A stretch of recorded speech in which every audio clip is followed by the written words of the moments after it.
नमस्कार दोस्तों, मेरा नाम है चिरंजीव तिवारी। आप सबका आपके प्यारे से चैनल सीजे एनर्जी ट्यूटोरियल में स्वागत है। आज हम लोग एक्सरसाइज 3.5 सीधा चालू करेंगे।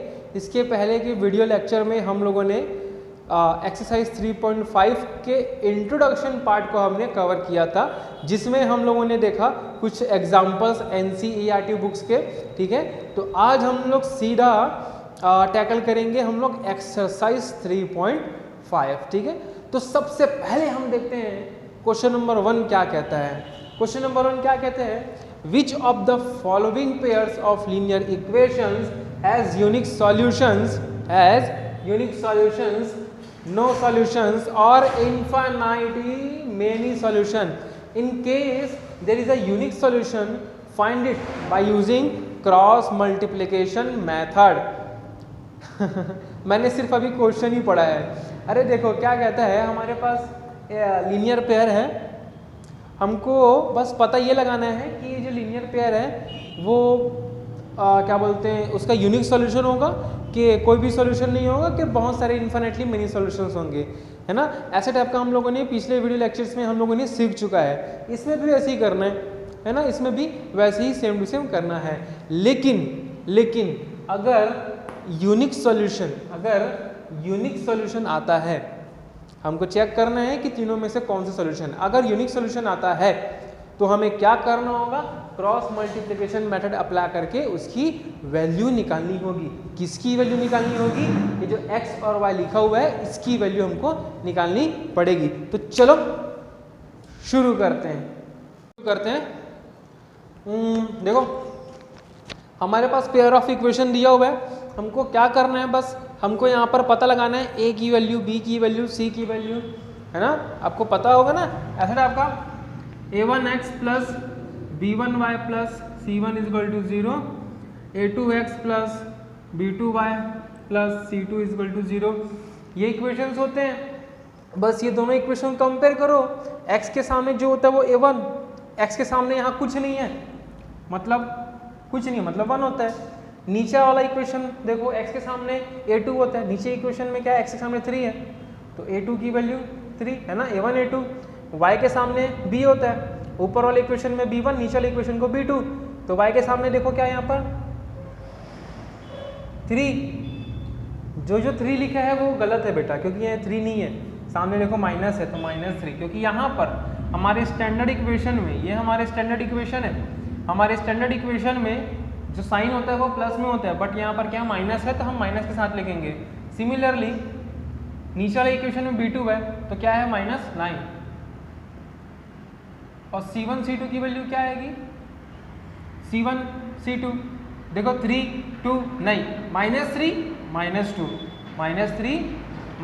देखो हमारे पास a1 b1 c1 a2 b2 c2 हमारे पास तीनों की वैल्यू आ चुकी है। अब हमको चेक करना है कि ये लीनियर इक्वेशन जो है क्या वो यूनिक सॉल्यूशन है, या फिर उसमें एक भी सॉल्यूशन नहीं है, या फिर उसके बाद इन्फिनिटली मेनी सॉल्यूशंस हैं। ठीक है, हमको चेक करना है। चेक करने का तरीका मैंने बताया था आप लोगों को, कैसे चेक करते हैं। देखो क्या चेक करते हैं, a1/a2 है ना, ऐसे चेक करने सिखाए थे। a1 की वैल्यू देखो कितनी है, 1/a2, a2 की वैल्यू कितनी है 3, 1/3। उसके बाद अपन लिखते हैं b1/b2, देखो b1 की वैल्यू कितनी है -3/b2, और b2 की वैल्यू कितनी है -9, तो माइनस कैंसिल आउट हो गया, 3 1 जा 3 3 जा 9। अगेन वैल्यू 1/3 आ रही है, अगेन वैल्यू कितनी आ रही है, 1/3 आ रही है। ठीक है, नेक्स्ट अब तीसरा चेक करते हैं। तीसरा क्या है, c1/c2, c1 की वैल्यू -3 अपॉन c2 की वैल्यू -2, तो माइनस कैंसिल आउट हो गया, कितना आया 3/2। तो बेटा यहाँ पर तो देखने में बहुत ही आसान से हमको पता चल गया, क्या पता चला कि a1/a2 की वैल्यू 1/3, b1/b2 की वैल्यू भी 1/3, लेकिन c1/c2 की वैल्यू 1/3 नहीं है, है ना। तो a1/a2 इक्वल टू b1/b2 ये दोनों इक्वल है, बट ये इसके इक्वल नहीं है, नॉट इक्वल है। ठीक है, तो लिख देता हूँ यहाँ पर, मैं यहाँ लिख देता हूँ a1/a2 is equal to B1/B2 is not equal to C1/C2, है ना। A1/A2 की वैल्यू 1/3, B1/B2 की वैल्यू 1/3, मतलब ये दोनों इक्वल है, तो हमने ये दोनों को इक्वल कर लिया। लेकिन C1/C2 की वैल्यू 3/2 आ रही है, ये इक्वल नहीं है, इसलिए हमने यहाँ पर क्या किया, नॉट इक्वल का साइन डाला। तो बताइए ये कंडीशन किसके लिए होता है? आपको याद होगा पिछले वीडियो लेक्चर में और पिछले एक्सरसाइज में ये सब हमने अच्छे से डिटेलिंग में पढ़ चुका है, ठीक है। यहाँ पर लिख रहा हूँ मैं, जब ये कंडीशन आता है तो ये कंडीशन किसके लिए कंडीशन होता है बेटा? A1/A2 is equal to B1/B2 is not equal to C1/C2। ये जो इक्वेशन है ये कौन से कंडीशन वाला है? क्या लाइन आपस में ऐसे इंटरसेक्ट कर रहे हैं, या लाइन आपस में कोइंसिडेंट है, या लाइन आपस में पैरेलल है? ये कौन सा कंडीशन वाला है? लाइन आपस में पैरेलल है। ये जो कंडीशन गिवन है ना बेटा ये वाला, इस कंडीशन का मतलब होता है कि the equations are parallel to each other। ये जो इक्वेशन है वो आपस में क्या है, पैरेलल है, ठीक है। और जब पैरेलल होता है, जब कोई इक्वेशन, जब दो लाइन ऐसे पैरेलल होता है, तो पैरेलल होता है तो उसमें एक भी हमको सॉल्यूशन देखने को नहीं मिलता। जब भी दो लाइन आपस में ऐसे इंटरसेक्ट करेगा तो जहां पर इंटरसेक्ट हो रहा है वहां पर हमको वैल्यू मिलेगी x और y की, ठीक है। और पैरेलल है तो पैरेलल में तो इंटरसेक्शन हमको कहीं दिख ही नहीं रहा है, इसका मतलब क्या है, हमको एक भी वैल्यू हमको नहीं मिलेगा। There is no solution, therefore there is no solution, ठीक है।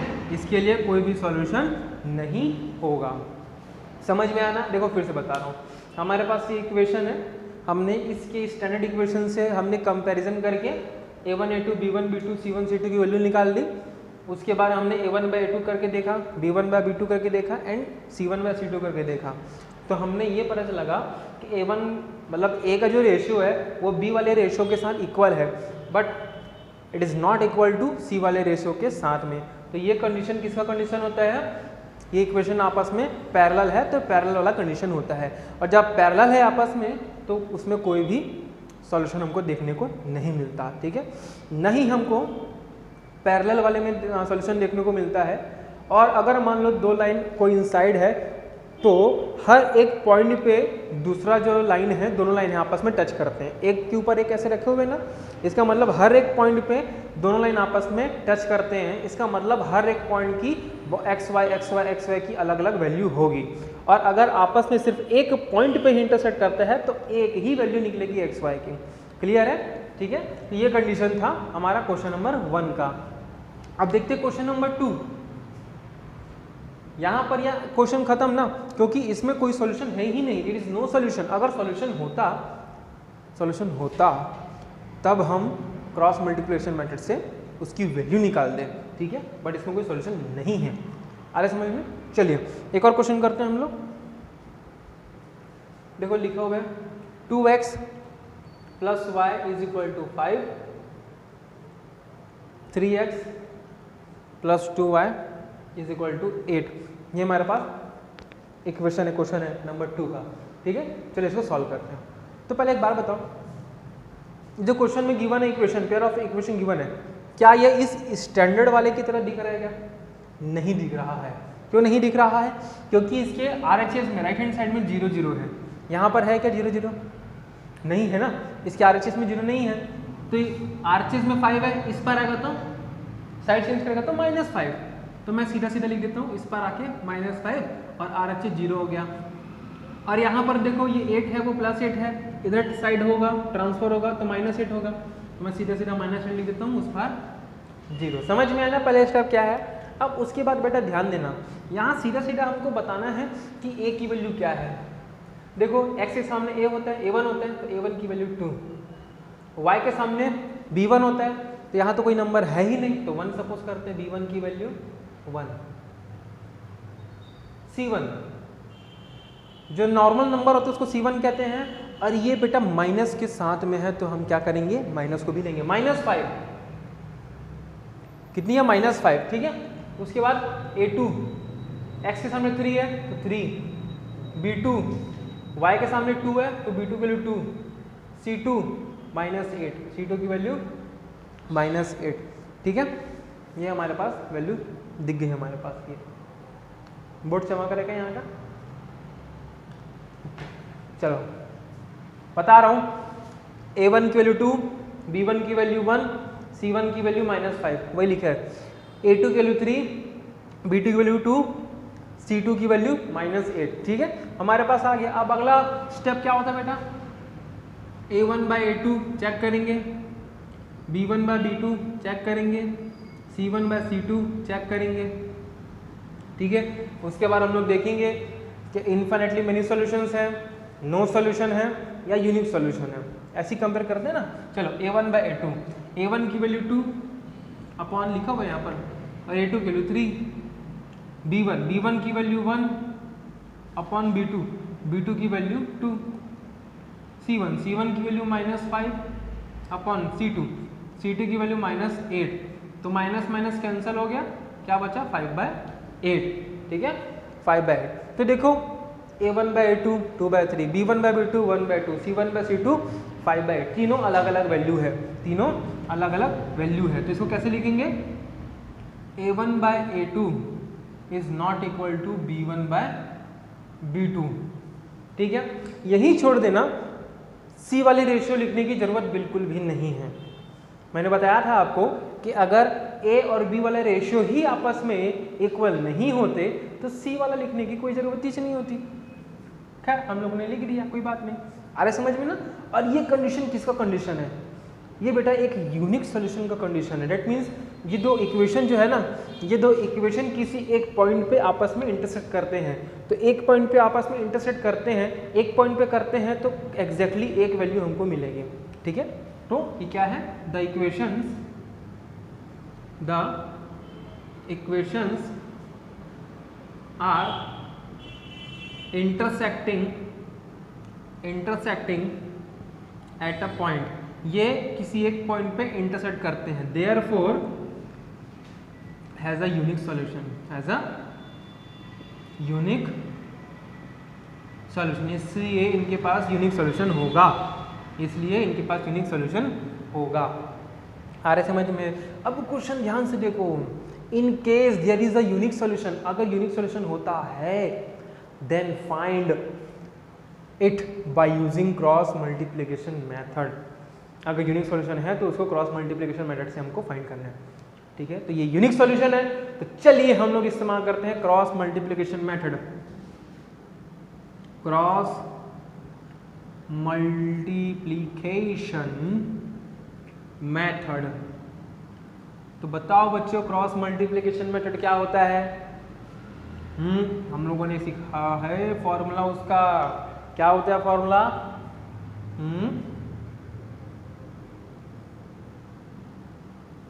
ऐसा तीन फॉर्मूला होते हैं ना, तीन टर्म्स होते हैं, तीनों आपस में इक्वल होते हैं, x वाला टर्म, y वाला टर्म और 1 वाला टर्म। x वाले टर्म के नीचे क्या आएगा, bc आएगा, bc माइनस bc, y के नीचे क्या आएगा, ca माइनस ca, और 1 के नीचे क्या आएगा, ab माइनस ab। ऐसे आता है ना, बस याद करने का ट्रिक बता रहा हूँ। और नंबरिंग कैसे करते हैं, 1 2 2 1 1 2 2 1 1 2 2 1, नंबरिंग कैसे करते हैं, ठीक है। बस कुछ नहीं करना है, ये x वाला टर्म पकड़ो और ये 1 वाला टर्म पकड़ो, वहां से हमको x की वैल्यू मिलेगी। उसके बाद y की वैल्यू कैसे निकालेंगे, ये y वाला टर्म पकड़ो, इसके साथ इक्वल कर दो, y की वैल्यू आ जाएगी, ठीक है। तो चलिए जल्दी से वीडियो को पॉज करिए, मैं इस वाले पोर्शन को मिटाने वाला हूँ, ठीक है। जल्दी वीडियो पॉज करिए, उसको आगे कंटिन्यू करना है। लिख लिए, चलो अब इसके आगे पढ़ते हैं। ये देखो, ये जो फॉर्मूला है यहाँ पर मैं कर रहा हूँ, ठीक है। देखो सबसे पहले हम लोग x की वैल्यू फाइंड आउट करते हैं, तो ये x वाले टर्म को इसके साथ इक्वल करता हूँ मैं, ठीक। तो क्या है formula, x upon b1c2 minus b2c1 is equal to इसके साथ, इसके साथ 1 अपॉन a1b2 माइनस a2b1, ठीक है। बस कुछ नहीं करना है बेटा, यहाँ पर B1 C1 सब A B C सब है ना वैल्यू, उसके यहाँ पर उसकी वैल्यू पुट करनी है और कुछ नहीं करनी है, करना है वैल्यू पुट करते जाना है। B1 की वैल्यू देखो, B1 की वैल्यू 1 इंटू C2 की वैल्यू कितनी है बेटा, C2 की वैल्यू -8, C2 की वैल्यू -8 माइनस B2 की वैल्यू 1 इंटू C1 की value -5 is equal to 1 upon A1 की वैल्यू 2 इंटू B2 की वैल्यू है 2 माइनस A2 की वैल्यू है 3 इंटू B1 की वैल्यू है 1। ठीक है, तो क्या बना x अपॉन 1 इंटू 8 ही होता है, माइनस है तो -8, 1 इंटू 5 ही होता है, और माइनस, और ये माइनस क्या हो जाएगा, माइनस हो जाएगा प्लस। क्लियर है, ठीक, 2 2 जा 4 -3 1 जा 3। उसके बाद क्या होगा, x upon -8 plus 5, plus minus क्या होता है, माइनस होता है, इतना तो क्लियर होगा, प्लस माइनस क्या होता है, माइनस होता है।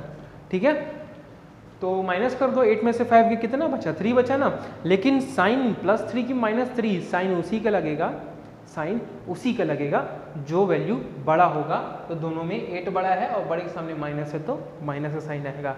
ठीक है, कितना आएगा, -3, माइनस कर दो, 8 और 5 माइनस करो, 3 आएगा, बड़े के सामने माइनस तो minus, is equal to 1 upon 4 - 1 कितना होता है, सॉरी 4 - 3 कितना होता है, 1 होता है, 1, दैट मीन्स 1/1। ठीक है, और 1/1 मतलब 1 ही होगा। ठीक है, अब उसके बाद देखो ये -3 यहाँ डिवाइड में, इधर आएगा तो इंटू में, और 1 से इंटू होगा उतना ही आता है। देखो कितना आया, x की वैल्यू -3, x की वैल्यू -3, बहुत ही आसान था। ठीक है, अब चलो अपन y की वैल्यू निकालते हैं। y की वैल्यू कैसे निकालेंगे बेटा, ये वाला जो टर्म है इसको इससे इक्वल करना है, ये दोनों टर्म को आपस में इक्वल रखो, अपने आप y की वैल्यू आ जाएगी। देखो कैसे आएगी, y अपॉन क्या बोले, C1A2 minus C2A1 is equal to 1 upon A1B2 minus A2B1। बस बेटा वैल्यू बस पुट करना है, y अपॉन C1 की वैल्यू -5 इंटू A2 की वैल्यू 3 माइनस C2 की वैल्यू कितनी है, -8 इंटू A1 की वैल्यू है 2 इज इक्वल टू 1 अपॉन, देखो ये जो टर्म है ना, ध्यान से देखो, ये वही टर्म है ना, ये वही टर्म है, वापस इसको मल्टीप्लाई करने से कितना आ रहा है, 1 आ रहा है, तो वापस यहाँ पर इसको सॉल्व करने से फिर से 1 ही आएगा। अरे सेम तो है ना बेटा, ये जो चीज़ है ना वही चीज़ तो है, ये देख लो वही चीज़ तो है, वापस वही भी वैल्यू पुट करोगे 1 ही आएगा, इसलिए मैंने शॉर्टकट में 1 लिख दिया। आ रहा है समझ में, क्लियर है, शॉर्टकट में मैंने 1 लिख दिया। अब देखो क्या होगा, y अपॉन 5 3 जा 15, लेकिन एक प्लस में एक माइनस में तो -15, 8 2 जा 16, लेकिन माइनस, ये भी माइनस, दो माइनस है तो क्या हो जाएगा प्लस, उस पर 1। अब देखो क्या है, प्लस माइनस माइनस, तो 16 में 15 गया, 1 बचेगा, दैट मीन्स y की वैल्यू 1। देखो x की वैल्यू -3, y की वैल्यू 1। बहुत ही आसान सा क्वेश्चन था ये, क्लियर है। x की भी वैल्यू हम लोगों ने फाइंड आउट कर ली, y की भी वैल्यू हम लोगों ने फाइंड आउट कर ली। ठीक है, तो जल्दी से इस वीडियो को पॉज करो और नोट डाउन करो।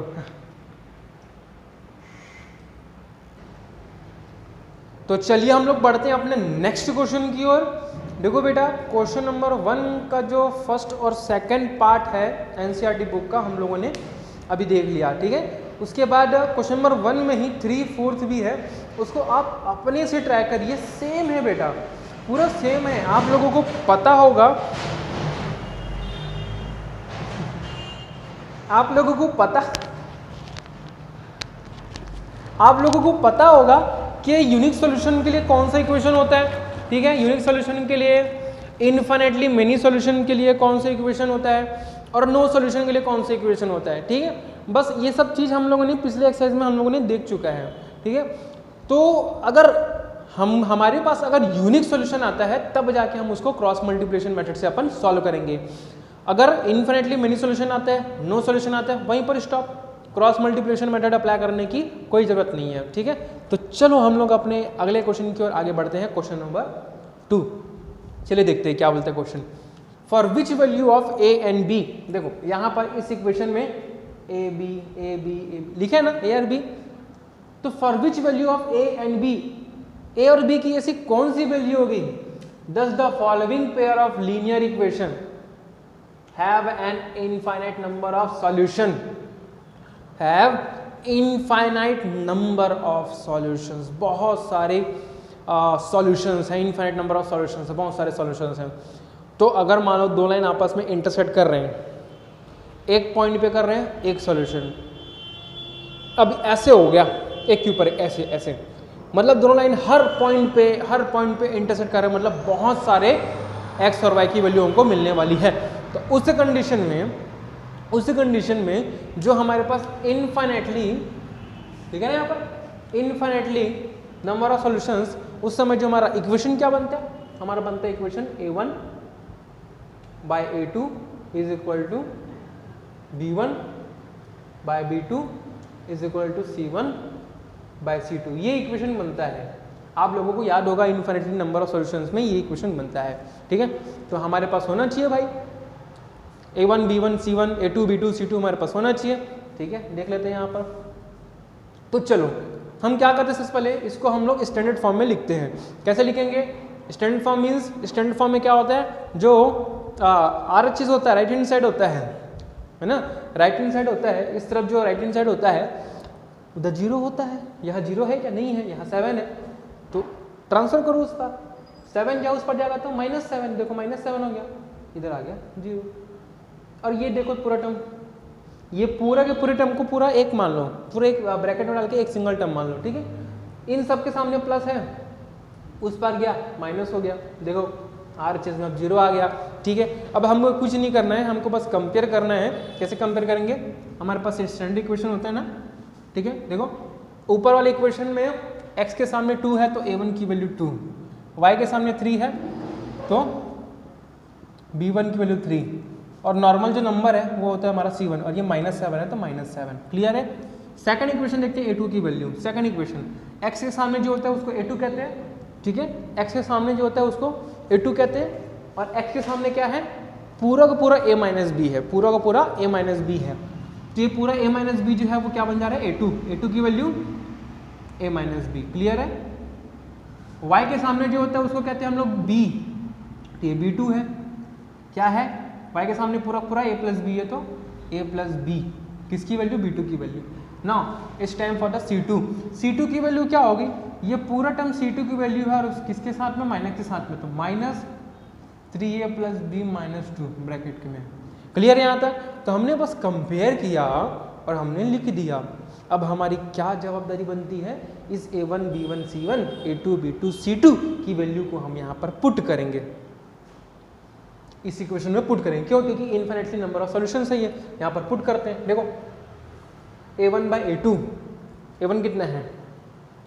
2, a1 की वैल्यू 2 बाय a2 की वैल्यू कितनी है? a -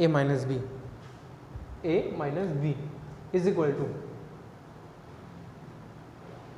b1 की वैल्यू कितनी है? 3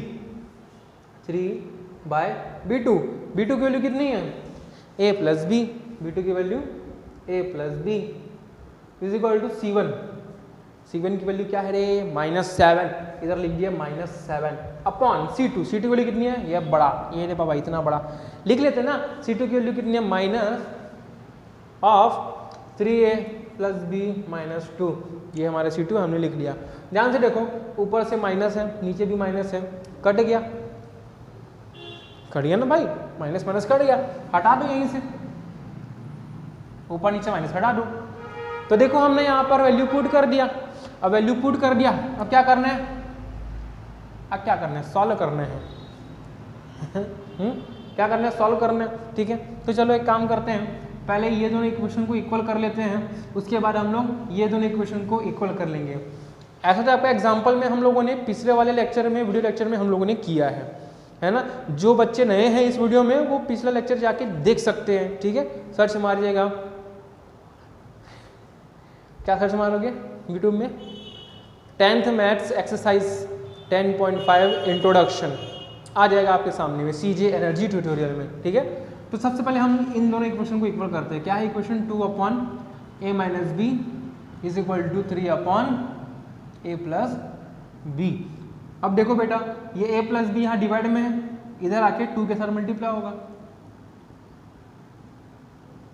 और ये देखो इस पार a माइनस बी इस पर डिवाइड में है, उस पर ट्रांसफर होगा तो इनटू में आएगा, किसके साथ, ऊपर वाले के साथ इनटू में आएगा, 3 के साथ इनटू में आएगा a माइनस बी। अब क्या करेंगे, ब्रैकेट ओपन करेंगे तो 2 इंटू ए प्लस बी, 2 जो है ए के साथ भी मल्टीप्लाई होगा, 2 जो है बी के साथ भी होगा, तो 2a प्लस 2b।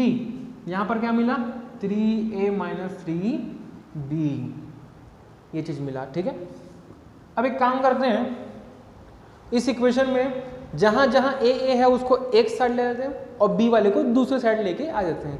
तो देखो ये -3b है, ये -3b इधर आ गया तो +3b। ठीक है, और देखो यहाँ पर +2b पहले से प्रेजेंट है, यहाँ पर इज इक्वल टू 3 है। अब ये +2 है उस पर लेके गया तो -2 है। क्लियर है, बी एक साथ, ए एक साथ, एक साइड में, अपने अपने साइड में। तो क्या हुआ, 3b + 2b हो गया मेरे पास 5b, और 3a माइनस 2a सिंगल है, एक ही ए बचेगा। तो देखो a की वैल्यू 5b, हालांकि a की एग्जैक्ट वैल्यू अभी नहीं आई है, लेकिन b के टर्म में आई है, लेकिन कुछ तो आई है। ठीक है, डब्बा चटनी बन रहा है। ये हमारी a की वैल्यू b के टर्म्स में। ठीक है, अब क्या करते हैं, हमने अभी इन दोनों को इक्वल लिया था, अब एक काम करते हैं, हम इन दोनों को इक्वल लेते हैं। ठीक है, इन दोनों को इक्वल लेते हैं। क्या है, 3/3 a plus B is equal to ये 7/3a plus B minus 2। Same वही प्रोसीजर, ये डिवाइड में है, इधर आएगा तो इसके साथ मल्टीप्लाई होगा, यहाँ पर ये डिवाइड में है, उधर जाएगा तो 7 के साथ मल्टीप्लाई होगा। ठीक है, तो 3 मल्टीप्लाइड बाई ये पूरा 3a plus B minus 2 is equal to 7, ये उधर जाके मल्टीप्लाई a प्लस बी। ठीक है, अब ब्रैकेट ओपन करेंगे तो 3 3 जा 9a plus 3 into B 3b, minus है ना तो ध्यान रखना प्लस माइनस का, 3 2 जा 6 is equal to 7 into A 7a plus 7b। फिर वही स्टेप, a वाले को एक साइड में लाओ, b वाले को दूसरे साइड में लाओ। ठीक है,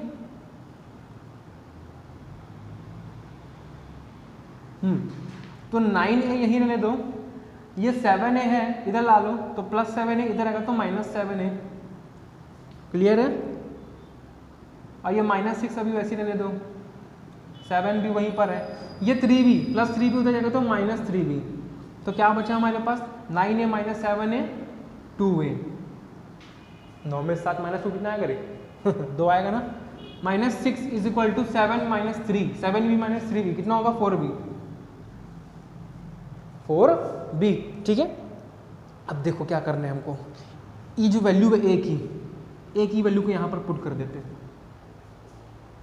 a की वैल्यू क्या है, a की वैल्यू 5b, a की वैल्यू 5b, a की वैल्यू 5b, तो इस a की वैल्यू को यहाँ पर रख देता हूँ। ठीक है, तो देखो क्या आएगा, 2 इंटू ए, 2 इंटू ए है ना, 2 इंटू ए, और a के बदले क्या लिखूंगा मैं 5b, a के बदले 5b minus 6 is equal to 4b। Clear है, तो 5 to 10, 10b बन गया है ना, 2 5 10b। अब देखो ये भी है और ये उस पर क्या है 4b है, उसको ट्रांसफर करो इधर, तो 4b इधर आके माइनस पे आएगा, -4b। दूसरी बात, -6 उस पर गया तो +6 है ना, +6 होगा, +6 होगा ना। अब उसका देखो 10b में से 4b गया, कितना बचा 6b। तुम लोगों को दिखेगा कैमरे में, इधर लिख रहा हूँ मैं, देखना इधर लिख रहा हूँ इस चीज़ को, ये बुड़ुम यहाँ पर लिख रहा हूँ, देखो यहाँ पर क्या लिखा है, 10b minus 4b is equal to 6, ये चीज़ को यहाँ पर कर रहा हूँ। हाँ, तो 10b में से 4b गया, 6b बचा। अब क्या होगा, ये 6 यहाँ पर इंटू में इधर आएगा तो डिवाइड में, तो पुचुक पुचुक 6 1 कट गया, b की वैल्यू 1, b की वैल्यू 1, b की वैल्यू 1 आ गई। अब इस b की वैल्यू को यहाँ पर रख दो, हमारे पास a की एग्जैक्ट वैल्यू आ जाएगी। ठीक है, कैसे आएगी भाई? 5 इंटू बी, अब b की वैल्यू 1 पुट करो तो यहाँ पर 1, तो 5 इंटू 1 5 ही होते हैं। तो देखो a की वैल्यू कितनी आ गई? 5 आ गई, b की वैल्यू 1 आ गई। For which value of a and b, a और b की कौन सी वैल्यू होनी चाहिए? तो a की वैल्यू होनी चाहिए 5 और b की वैल्यू होनी चाहिए 1। हमारे पास a और b की वैल्यू आ गई। बहुत आसान सा चीज़ है, मैं आपको फिर से बताना चाहता हूँ। देखो सबसे पहले जो हमको गिवन था इक्वेशन, उसको क्या करना है? पहले तो स्टैंडर्ड फॉर्म में लाना है। दैट मीन्स RHS वाला जो टर्म है वो 0 होना चाहिए, ट्रांसफर करके 0 ला दो। उसके बाद क्या करेंगे? कंपेयर करो a1 b1 c1 a2 b2 c2 लिख लो। उसके बाद बोलता है इनफाइनाइट नंबर ऑफ सॉल्यूशंस। तो इस कंडीशन में हमारे पास जो इक्वेशन होता है वो ये होता है, a का ratio is equal to b का ratio is equal to c का रेशियो होता है ना। तो हमने a1 a2 b1 b2 c1 c2 की वैल्यू हमने यहाँ पर पुट कर दी। उसके बाद क्या किया? किन्हीं दो को पकड़ के सॉल्व किया, तो a की वैल्यू b के टर्म में आई। अब इन दो पकड़ के सॉल्व किया, उसका क्या करना है? यहाँ की a की वैल्यू को रख देना, तो वहाँ रखने से हमारे पास किसकी वैल्यू आ गई? b की वैल्यू। अब वापस b की वैल्यू को इसमें रखोगे तो हमारे पास a की एग्जैक्ट वैल्यू आ जाएगी, वो है 5। ठीक है, वीडियो पॉज करो जल्दी से और नोट डाउन करो, एकदम हरी अप। अगले क्वेश्चन की ओर बढ़ते हैं। अगला क्वेश्चन क्या कहते हैं? For which value of k will the following pair of linear equations have no solution. इसके पहले क्वेश्चन देखे थे ना, उसी तरीके से सेम टू सेम बनेगा, बस आपको पता होना चाहिए नो सॉल्यूशन का जो इक्वेशन होता है, कंडीशन होता है, वो क्या होता है। नो सॉल्यूशन बेटा, एक भी सॉल्यूशन नहीं होगा, एक भी सॉल्यूशन नहीं होगा। दैट मीन्स ये जो दो इक्वेशन गिवन है वो क्या है? आपस में पैरेलल है। और पैरेलल का कंडीशन क्या होता है? पैरेलल का condition a1 by a2 is equal to b1 by b2 is equal to c1 by c2 is not equal to ना। a का रेशियो b के रेशियो के साथ इक्वल होता है, लेकिन वो c के रेशियो के साथ इक्वल नहीं होता। यही होता है हमारा नो सॉल्यूशन का इक्वेशन। ठीक है, कुछ नहीं करना है, यहाँ से a1 b1 c1 की वैल्यू निकालनी है, यहाँ पर उठा के रख देनी है, हमारे पास वैल्यू आ जाएगी k की। ठीक है, देखो सबसे पहले ये स्टैंडर्ड फॉर्म में नहीं है इक्वेशन।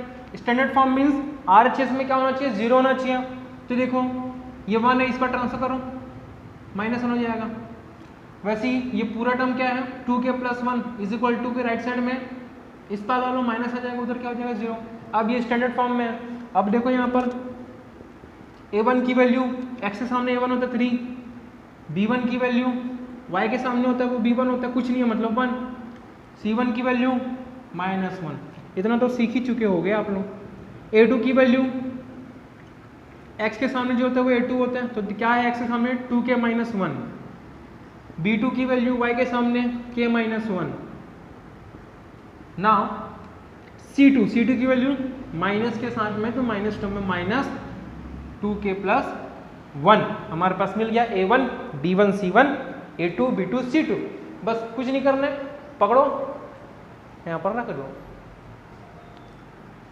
तो सबसे पहले a1 by a2, a1 की वैल्यू 3 बाय a2 की value 2k - 1 2k - 1 is equal to b1 by b2 b1 by b2 की value k - 1 is equal to c1 is not equal to ना, इज इक्वल टू मत डाल देना, is not equal to c1 कितने हैं? -1 upon c2 कितने हैं?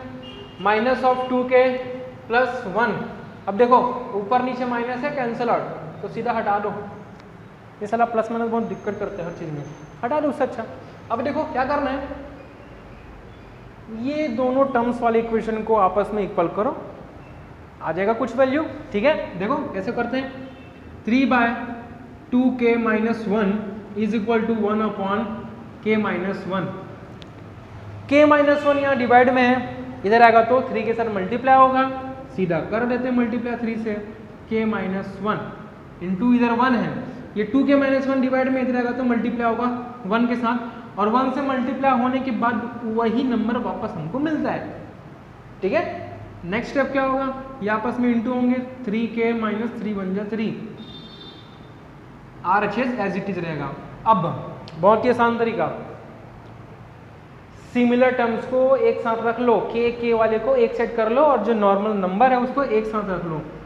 तो 3k, ये 2k इधर आएगा तो -2k, और ये -3 उस पर गया तो +3, और यहाँ -1 पहले से बैठा हुआ है, तो 3k -2k single k, and 3 - 1 2, आ गई k की वैल्यू। और क्या पूछा था, for which value of k, value of k is equal to 2। ये हमारा आंसर है, खल्लास, खत्म।